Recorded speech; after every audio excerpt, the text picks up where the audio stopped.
Good morning. My name is Claudia La Rochelle. I am the president of the senior class here at Northern. I, like many of you, am planning on attending prom next month. Prom is a time for celebration and fun, but it should also be taken seriously. Many people do not understand the seriousness of a car crash. What you are about to see is a mock accident. This demonstration is designed to show the consequences of drinking and driving. The choices may not only affect your life, but the lives of many others, including the lives of your friends and their families. It could also have an impact on the entire community. We hope this presentation will help you make intelligent decisions during prom, graduation, and for the rest of your life. The situation you are about to observe will unfold as it actually would in a real accident. It is typical for students to feel that the rescue process takes a long time, but please remember, we are going through an accident just as it would happen in real life. In order to prevent fainting, please keep your knees unbuckled throughout the demonstration. Now, I'd like to introduce you to Mr. Carlson. He will be narrating the next portion. He'll give you some statistics and explaining what is exactly happening to the victims and what type of treatment they are receiving. It is important that you listen closely to what he is saying while watching the scene unfold. In the last few years, there have been a number of Oakland County students involved in traffic accidents, resulting in lifelong injuries and in some cases death. Some of these accidents were not the result of any willful wrongdoing on the part of the driver.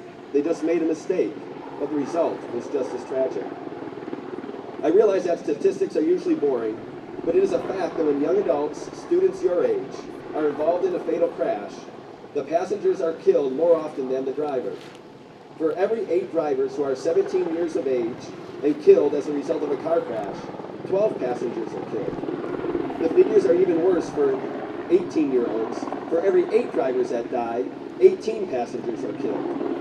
The leading cause of death for people within your age group is motor vehicles, and 50% of all traffic accidents are alcohol-related. Before we get started, I would like to take a moment and think about someone that you know that has been killed, injured, or involved in a traffic accident. Unfortunately, most of us can think of at least one person, some of us more. The purpose of this demonstration is to prevent you, your friends, or your fellow classmates from becoming a statistic. Picture this. The date is Friday, May 12, 2017, prom night. It is a beautiful evening, and Nani Walker, Nathan Grodman, Ryan Lemansky, and Sophia Kamenoff all decide to have a few drinks before prom. After partying, they drive in Ryan Lemansky's car to the dance. Meanwhile, a mother and father named Nicole and Aiden are on their way to a birthday party with their middle school daughter and their 6-month-old child. They see the prom goers swerve in front of them. Passers-by, Carson and Natalie, witness the crash.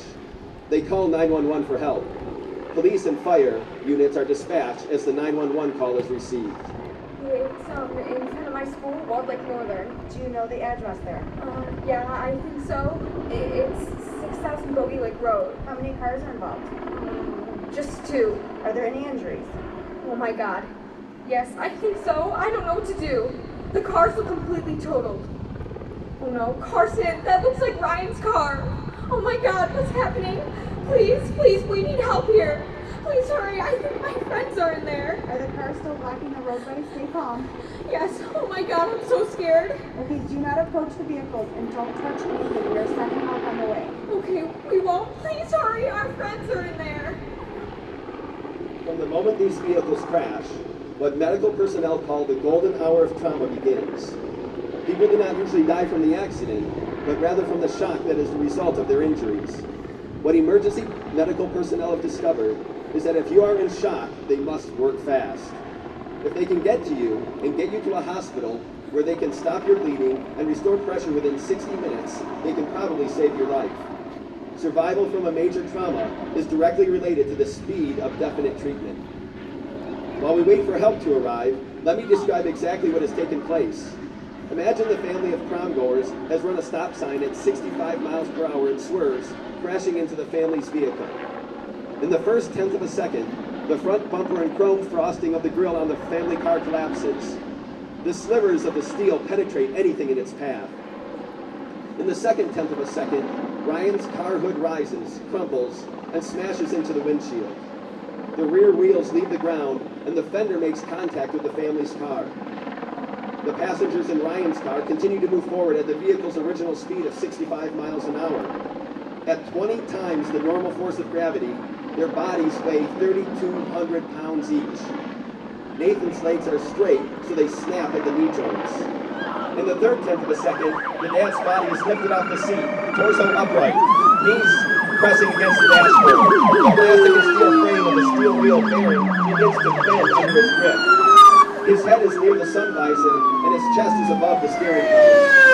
In the fourth tenth of a second, the front 24 inches of Ryan's car are demolished, but the rear end is still traveling at 35 miles an hour. His body continues to travel at 65 miles an hour as the engine impacts the family's car. In the fifth tenth of a second, the dad and mom are ejected from the vehicle at the point of impact. The dad's feet are ripped from his shoes.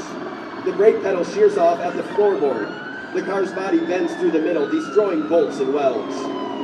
The entire bodies of both cars are forced out of shape. The doors are jammed, trapping the victims inside the car. All of this occurs in less than half a second. The first officer on the scene is Deputy Giffen. She scans the scene to look for hazards that may impede the rescue process. She was looking for downed power lines, fire, leaking gas, or anything else that might possibly harm the rescuers. Nathan Grossman's mother has been contacted, and she is on her way to the scene. The deputy then checks the injured and administers first aid. She contacts the dispatcher to make sure that the fire department, the Jaws of Life, and ambulances have been contacted and are on their way to the scene. Once the fire department and paramedics arrive, Officer Giffen moves on to a role of crowd control and accident investigation. She attempts to identify the crash victims so that she can contact the families.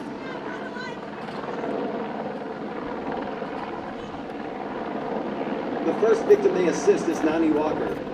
She was the front passenger and was not wearing a seatbelt. On impact, she was thrown through the front windshield. Her body, moving at 65 miles an hour, slammed into the other car. This significant impact causes massive head and brain injuries, large tears in both her lungs and liver, as well as bruising on other internal organs. From these injuries, she is unresponsive, and there's nothing the paramedics can do to save her. She does not have a pulse or blood pressure. Nani is pronounced dead at the scene. Paramedics will tell the police officer to call the coroner. 17-year-old Nathan Grobman was sitting in the back. He was also not wearing his seatbelt. Nathan was thrown into the seat in front of him, which caused his neck to snap. Nathan also injured his spine, making him unable to move. He has a large glass fragment embedded into his left arm, but he is unable to remove it because he is paralyzed. The EMTs will stabilize his neck and back and remove him as quickly as possible from the vehicle. Extreme care must be used to prevent further injury. During this process, Nathan is awake. Although unable to move, he can still feel a great deal of pain and pressure. The paramedics try their best to save him, yet he dies moments later on the scene. Nathan will be loaded into a hearse once the funeral directors arrive, and he will be transferred to the funeral home. The next victim, Sophia Kamenov, age 18, was riding in the right back passenger seat. Sophia was taught to wear her seatbelt, so out of habit, she was the only one in the car to have the seatbelt on. Restrained occupants are more likely to survive because they are prevented from much of the impact from the accident, and they are better protected from being ejected out of the vehicle. However, it was just a lap belt, and it was worn improperly across her abdomen instead of across her pelvis as it is intended to be. As the cars collide, Sophia's body folded over like a clasp knife, and the seatbelt caused a significant tear in her liver. As the car began to collapse, the right side of the car caved in, which caused injury to Sophia's right chest wall, and several ribs broke. One of these ribs punctured her left lung, causing it to collapse. Sophia remains unconscious during all of this, and with each gasp of air, she feels the pain as broken bones grate against each other and against her lungs. The emergency personnel who are monitoring her vital signs have now detected that her pulse is rapidly decreasing, and in an attempt to keep her alive, they administer shock from a defibrillator. This machine uses electrical energy to depolarize the critical mass of heart muscles, terminate the irregular pulse, and hopefully will allow the body's natural rhythm to occur. However, in Sophia's case, the shocks were unsuccessful. Her heart stops beating. She is the third person to die on the scene. The mom and dad received substantial injuries at the time. The first responders work to access the mom from the car, but they have to use the jaws of life to get her. The dad suffers from massive internal bleeding, while Nicole has severe brain hemorrhaging. These injuries ultimately lead to their death. The infant in the back seat survived because of her protective child seat. Her older sister is unconscious in the back seat.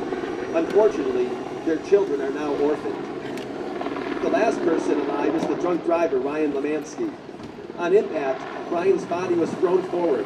His face smashed the windshield, causing multiple facial cuts and bruises, breaking every nearly bone in his face.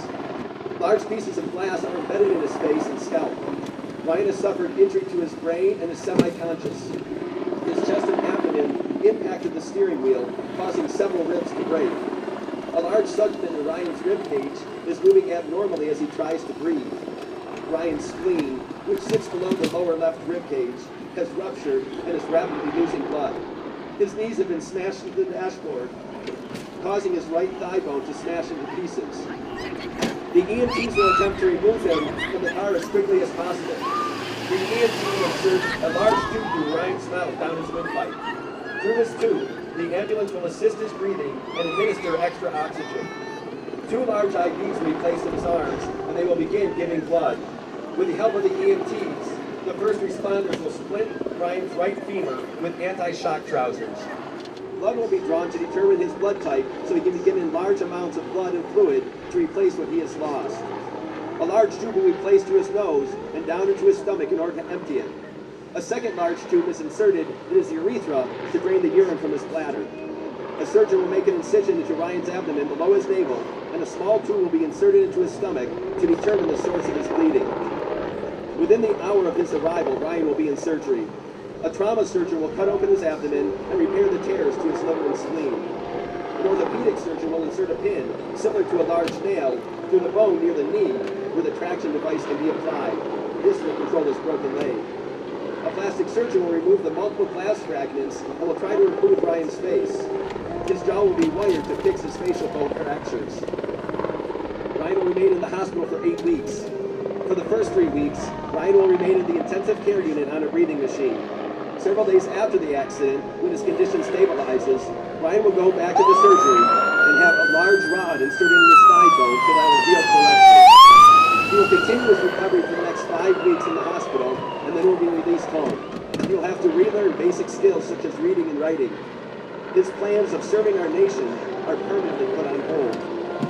Aside from the devastating injuries, since Ryan was driving the car while he was intoxicated, he also faces criminal charges for the death of his friends. He will face up to 30 years in prison, plenty of time for him to think about the consequences of his decision to drink and drive on prom night. Our first pulls him.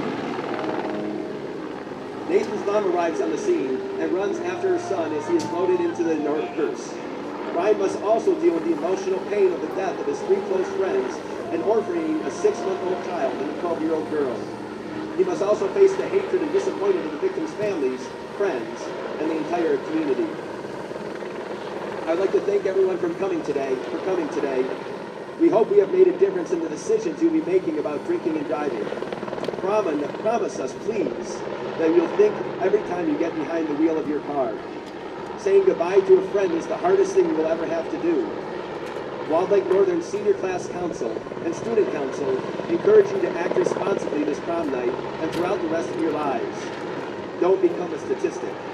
Say, the other guy's drunk, Mom. Now I'm the one who will pay.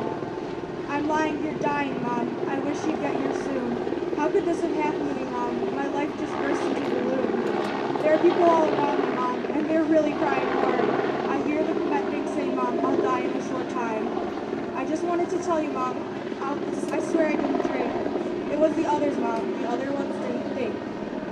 He was probably at the same party as I. The only difference is he drank, but I will die. Why do people drink, Mom? It can ruin your whole life. I'm feeling sharp pains, Mom. It feels just like a knife.